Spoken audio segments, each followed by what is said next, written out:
Well, welcome back to our video series entitled, Do You Want to Heal Fast or Slow? I'm Dr. Miner, and today we're going to talk about pain pills and the use of them, and maybe you'll find some things that'll surprise you.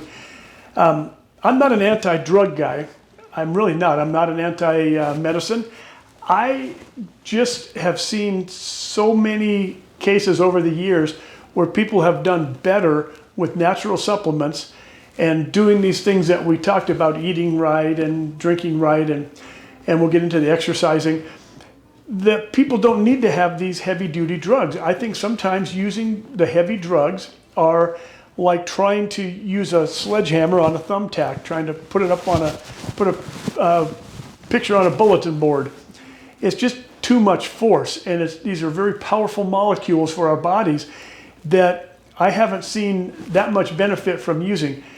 Now, there are cases for it, but let me tell you my story. This was years and years ago. I'd been in practice a year or two and had started using some supplements on people, but hadn't really had the experience with them to really see the results. Well, one day my pastor friend called up and he said, hey, we're going to go to the high school, some of the guys, and we're going to go play some basketball down there. And I had done anything for about a year. I was in some of the worst shape of my life ever. Maybe I'm in the worst now. But anyway, I said, yeah, let's go. And so I got down there, and the basketball team was supposed to finish practicing at 7:30. So we got there a little before 7:30 and watching the varsity basketball team at the high school play. And then they finished their practice, and there was 5 of us. And they said, hey, can we play you? So the basketball coach and 4 of the varsity players wanted to keep going, keep playing. They wanted to play us. And we thought, well, okay. But I was thinking I should just go home because I knew I was going to be dead the next day. Well, we played for an hour and a half, full court, full on, because you can't let those young guys beat you, right? You have to show them what you're doing there, what you got, even if you don't have anything. Anyway, we played hard for an hour and a half, and I know that I should have been all beat up the next day and have rigor mortis in my legs and back and everything. But when I got home, I took a whole bunch of natural anti-inflammatories, and then I did some stuff, and then right before I went to bed, I took a whole bunch more. In the morning, I took a whole bunch more, and all that day, I kept waiting for my legs to get rigor mortis and my arms to just fall off my shoulders or something. And I never did. I felt really good. I'd done something. I could tell I'd used my legs, but they weren't so stiff and they weren't so sore. They didn't have all that lactic acid buildup and everything in there to make me so sore. I was really impressed with that. So I started using more and more of these natural anti-inflammatories with my patients until it's a staple now, and I try to get all my patients to take them. Insurance doesn't cover them, and so a lot of people don't want to spend anything outside of their insurance, and they'll take the drugs and all. But that's the way it is. So let's talk about the different kinds of pain pills. When people say pain, I took a pain pill, doc, and I'm feeling not too bad right now. Did they take a narcotic? Did they take a steroid? Did they take a non-steroidal anti-inflammatory drug, which is, Advil, Motrin, Aleve, Celebrex, Valdine, aspirin, Voltaren, Ultram. There's also so many different names for all these things. So let's go through these one by one here. Narcotics. Opium is where they come from. They get made into heroin. That's a street drug. These are actually street drugs. This is not pharmaceutical. You're not going to get these taken for pain. But I thought I'd put that on there because that's where they come from. Morphine is really the root of all the narcotics. What happens is the opium, heroin, codeine, all these things, they break down into a form of morphine because that's what actually blocks the pain receivers in your brain. And so they all break down into a certain form of morphine, and they all have a different form of morphine, or they're converted in the liver and the intestinal tract to a different type of morphine, which is how they have different effects on people. Some people will take a Vicodin and get all wired, and other people will take one and just fall asleep. So that's, in case you're wondering, that's how that happens. So these are the narcotics that people are taking, and in our county here in California, we have a lot of people on these all the time. But the side effects of these are really insidious, if you ask me. So you get constipation. That's a common side effect. It's almost universal. You take a narcotic and your gut just stops. Well, that makes you more toxic because you're not eliminating the waste like you're supposed to. So that's a real problem right there, because that'll increase your pain level. Now, it messes up your sleep. You get more sleep apnea, you get drowsiness, daytime sleepiness, because you're not getting into that deep sleep at night. When you do your healing, your body does a lot of repair work while you're sleeping, because it's not doing anything else, so it gets a chance to work those joints and lay down that fibrous tissue and pull stuff out of there. And you're not getting that deep sleep, so you don't get into that mode there. And you get a brain fog, of course, too. People, I had one patient who was telling me just the other day, in fact, that about 9 months ago, I told him, I said, you need to get off those narcotics. You've been on them for 10 years. You need to wean yourself off of those. And he did, and he got off them. And I said, how are you doing? He says, exactly what you said. He said, I have the same pain, but now I have a new brain. My brain is back with me, and I can think clearly. But it didn't really change his pain any. Isn't that a weird thing? You take a narcotic, and I think really what it does after you take them chronically, that it doesn't do anything for your pain anymore. Now, they have a real place, of course. I mean, if you're in the battlefield, you get shot, if you're in a car accident, if you have surgery and they're cutting your guts open and putting it back together, morphine is it's going to be your friend. It really is, for a couple of days. But I caution people all the time not to get strung out on those. Because the number one, this is the one that really gets me, the most insidious side effect of these is it lowers your pain tolerance. But if you remember back when you were a kid, they were teaching you, oh, drugs are bad, you know. The first one's free, and then this gets worse and worse. You get dependent upon them, and then you need more and more and more. I remember telling my kids when they were, I guess kindergarten and first grade, and I was telling them, drugs are bad, don't do drugs. I wanted to teach them that, you know, so when they came time to be tempted with that, they wouldn't be stuck. And then one day I thought, well, okay, kids, why are drugs bad? And they go, because they make you feel bad, they make you sick. I go, no, they actually make you feel wonderful. And then you need more to get that same wonderful feeling until basically you have to take a fatal dose. So there was a time my son, a couple of years after that, he was like second grade, and he was in the hospital for an appendicitis. He had to get his appendix out. And he was laying in bed. I was with him in the hospital. About 3 a.m, he's in all kinds of pain. He's going, Dad, it really hurts, Dad. What do I do? So we called the nurse in, and she comes up and gives him a shot of Demerol right in his arm there. And Demerol's another narcotic. And he just goes, oh, I like that. Fell right back to sleep. So a few days later, we were back home.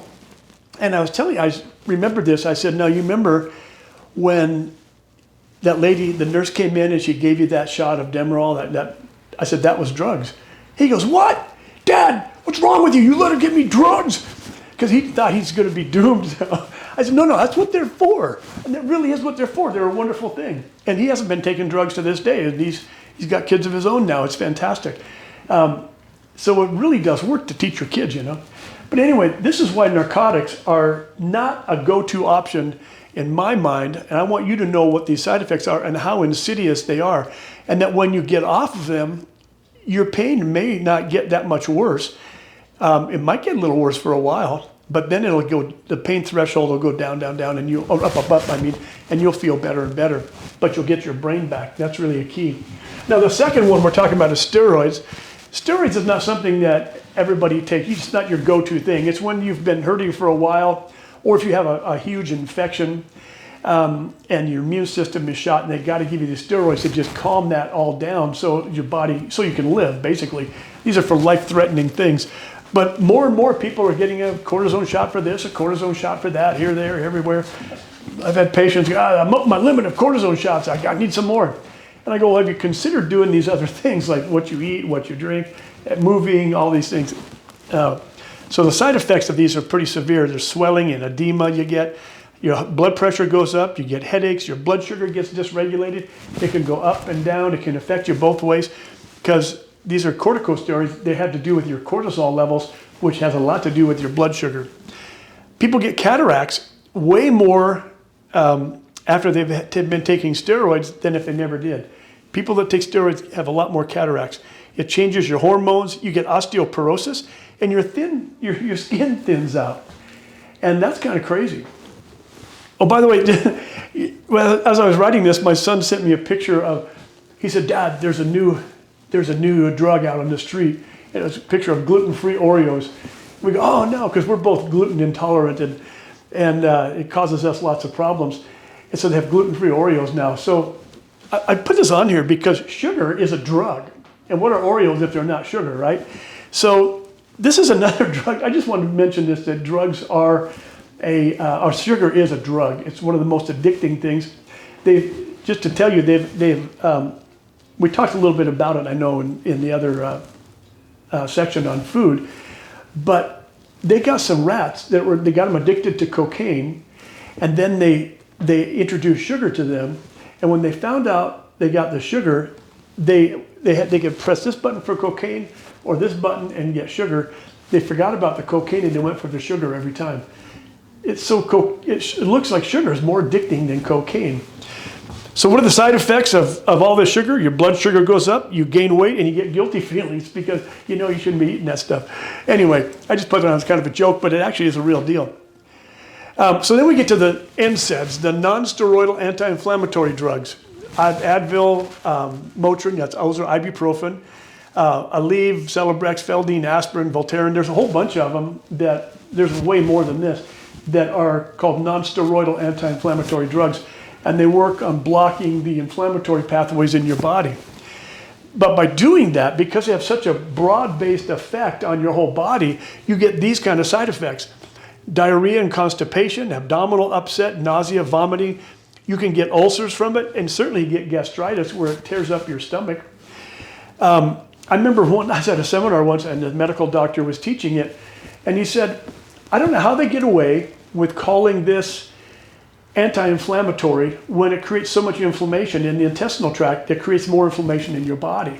And I thought, that's a good question. Why do they do that? But because of the gastrointestinal upset, you can get skin rashes, believe it or not. It's related to the gut inflammation. You get headaches, you get dizziness, tinnitus, which is ringing in the ears. And you get kidney and liver problems. You get toxicity in those. We'll talk about that in a minute. But and you can get internal bleeding. So these are some real issues. Now, the other one we have is Tylenol, acetaminophen. It's not an anti-inflammatory, but it does reduce pain and fevers. So some people say, well, I can take Tylenol because it doesn't do all these side effects up here. But it's got its own side effects of stomach pain, nausea, low appetite, itching and rashes. You get headaches. You get jaundice because your liver gets messed up. You get dark urine. You get clay-colored stools because you're not putting out the bilirubin or the bile so much because your liver's not working right. So you get some real problems here with Tylenol as well. There are some other side effects that come out of these that I wanted to show you. We'll flip this over. So you get really toxic because it makes your liver and your kidneys both toxic as they're trying to deal with the breaking down of these chemicals that are the anti-inflammatories. And because of the bleeding and stuff, you can get anemia, which causes every problem in the world. Anemia is a really serious situation.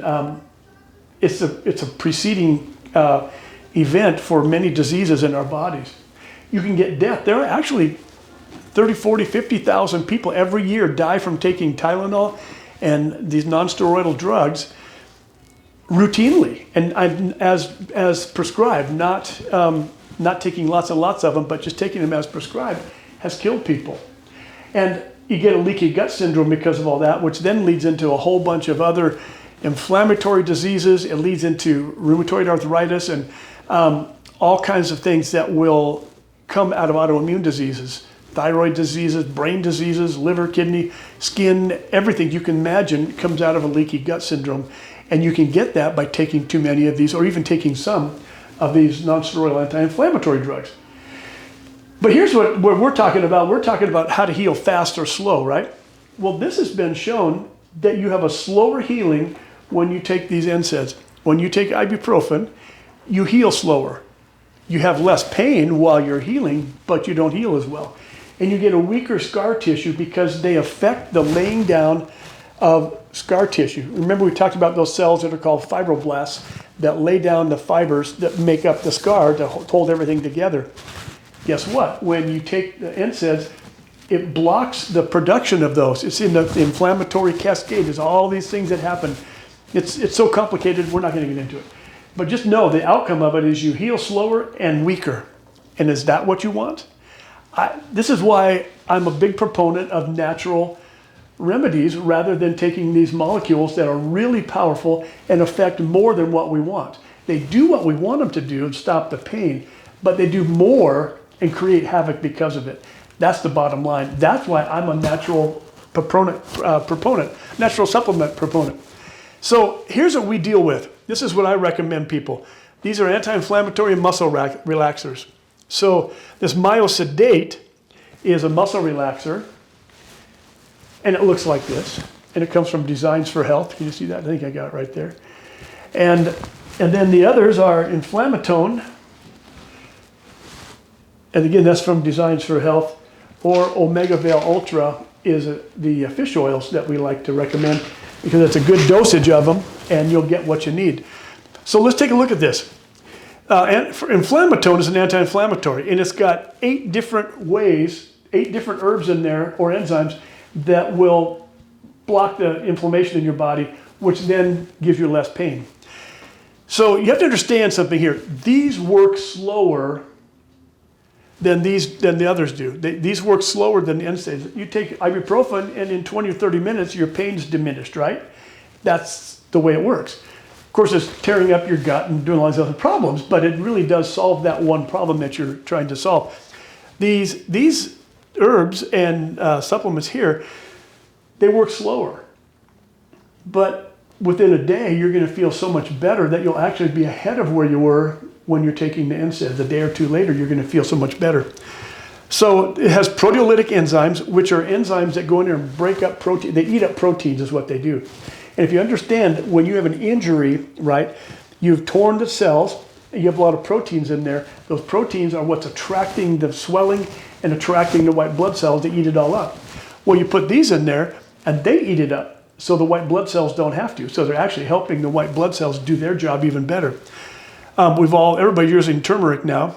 It's the curcuminoids in the turmeric that are the anti-inflammatories. I think there's something to be said for having the whole plant, but these curcuminoids are the active ingredient in turmeric that creates the anti-inflammatory response.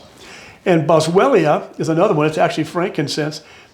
You know, the 3 wise men that came to Jesus when he was born, they brought him frankincense, myrrh, and gold, which is really what he needed because the Lord knew that he would need to be run out of there because Herod was going to kill all the babies, Herod was, and they had to go to Egypt. They needed some money, so they got that, and that was great. But they also gave him myrrh, which is an antibiotic, antifungal, antiviral herb, and they gave him frankincense, which is great for inflammation. So these were great things to give to him. You always wonder why they chose those. Well, that's why. Ginger is a great anti-inflammatory. You don't get very much in ginger ale anymore, but that's why they used to have ginger ale to help calm the stomach down because they had ginger's anti-inflammatory, especially for the gut and all that in there. Quercetin and rutin are flavonoids. These are parts of plants that are known to reduce inflammation. Rosemary, extracts of rosemary are very good for beating inflammation down. And then resveratrol is another one. It's from grape seeds or grapes and works. It's very potent for beating the whole inflammatory cascade in your body by getting right down to the DNA, and it tells the DNA not to make NF-kappa B and some of these other substances that create this inflammatory cycle going on, and they block it right down at the DNA level. So it's great to have all these things. They all work on different mechanisms. And then we talk about fish oils. Fish oils, okay, so the inflammatone and the Myosedate, I like to tell people to get those as a home herbal first aid kit.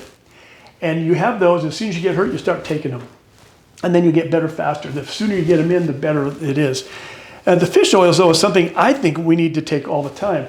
The fish oils are very helpful in lowering the total inflammatory load in our body by keeping us in an anti-inflammatory mode. It keeps promoting, in our DNA, it promotes anti-inflammatory proteins to come out of the DNA. Because DNA does one thing, it makes proteins. And what you put in your body tells the DNA what to do. If you're putting a lot of sugar in your body, for instance, you're going to get a lot of inflammatory DNA proteins coming out. And if you put in like fish oils, you're going to get a bunch of anti-inflammatory things. So it works really, really well. The Myosedate has valerian root, passion flower, and lemon balm, which is a standard old formula we've used for years. They added the Chinese herb skullcap, which is Scutularia. And it also adds in magnesium and calcium because magnesium helps a muscle relax and calcium makes a muscle contract. So you need those to help your muscles open and close and open and close. These are vital things. Now, the side effects of these, you've seen the side effects of the other ones, took up the whole other side of the board. Now, some of these have a blood thinning mechanism in them so they can actually help thin your blood. If you're on blood thinners, you want to be careful how you take these. You need to talk to your doctor who gives you the blood thinners to make sure you can take those so you don't have internal bleeding. Now, some people get a stomach upset, which is common, not that common, but people get that mostly because they have a gastritis or an ulcer already, and it'll aggravate that ulcer or the gastritis, so you need to back off, and you need to work on healing that up, and then you can take these all the time that you need. So how do you dose these things? Now, most things, herbs especially, are mass dependent. If you weigh 250 pounds, you're going to need more than somebody that weighs 100 pounds. It just makes sense, right? So if you're really small, start with 1 to 2 to assess your tolerance to them. And I recommend you do that. Get some when you're not even hurting, because they're not going to hurt you if you take them when you don't, quote unquote, need them. I think we always need some. Start with one of them, see if you can handle it. Then go to 2, and then go to 3, and then go to 4, even if you're really inflamed, to see how your body can handle that dose of the herbs. So, and the other thing is, it's best to take the inflammatone on an empty stomach. The proteolytic enzymes here, they will help digest your food if you take them with food. If you take them on an empty stomach, like 2 hours after you eat or an hour before you eat, then it'll get absorbed into your bloodstream and goes in and will eat up the proteins that are causing inflammation. So I think I've covered all this, except I just need to put on here empty stomach. All right, well, that'll cover that. So that's my recommendation, that you stick with the herbal natural remedies, because the drugs have a very powerful effect on your body. And even though they're giving you the effect that you want, they're doing more, and those more things tend to cause us problems like slow healing and more pain. So that's it for today. We'll come back and teach how to move a little bit, how to exercise. All right, thank you very much. Bye.